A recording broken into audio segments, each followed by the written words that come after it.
ជនទាំងឡាយដែលតែងតែជួយពំនាំអំណោយដល់ជនភាសឹក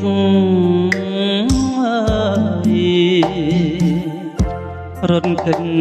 សង្គ្រាមដាច់បាយដាច់ទឹកស្រងទិញជួបភៀមវវឹកដាច់បាយដាច់ទឹកបានគុណនាងជួយបើគ្មាននាងទេ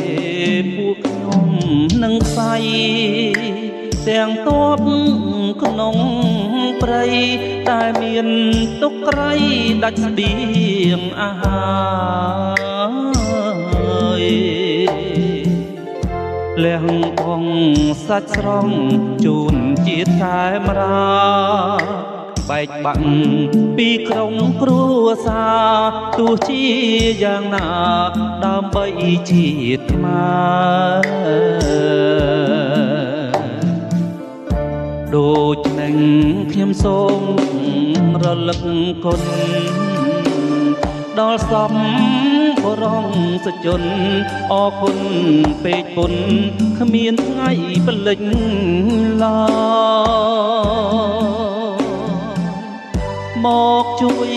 សង្គ្រោះឲ្យខ្មែរបានសបាយមានតែលោកអ្នកនេះហើយជួយឲ្យបានស្បាយអស់ភៀមស្រែកឃ្លានក្រគល់ចៅសៀមនាងឆ្លៀនពៀនសងបែជាបនតង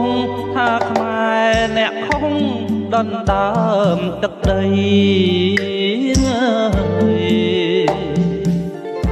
សូមឲ្យវិនាងផុតពីផែនដីកុំឲ្យមានពួកចៅថៃមកឆ្លៀនពៀនដីប្រាសាទខ្មែរយើង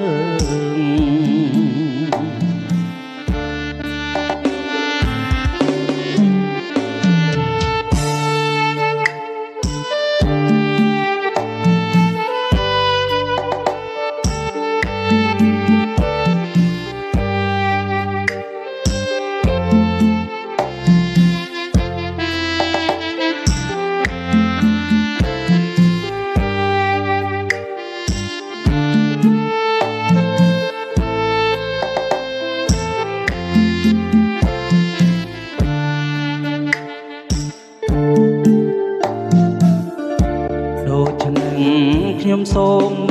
នឹករលឹកគុណដល់សំ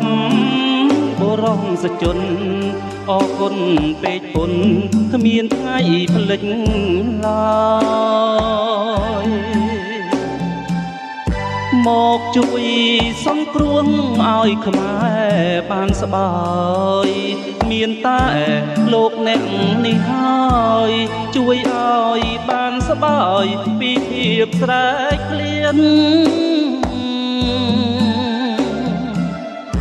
ក្រគល់ចៅសៀមនាងឆ្លៀនពៀនសង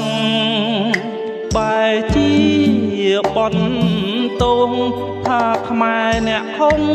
ដណ្ដើមទឹកដីសូមឲ្យវិនាងផុតពីផែនដីកុំឲ្យមានពួកចៅសៃមកឆ្លៀនពៀនដីប្រាសាទខ្មែរយើង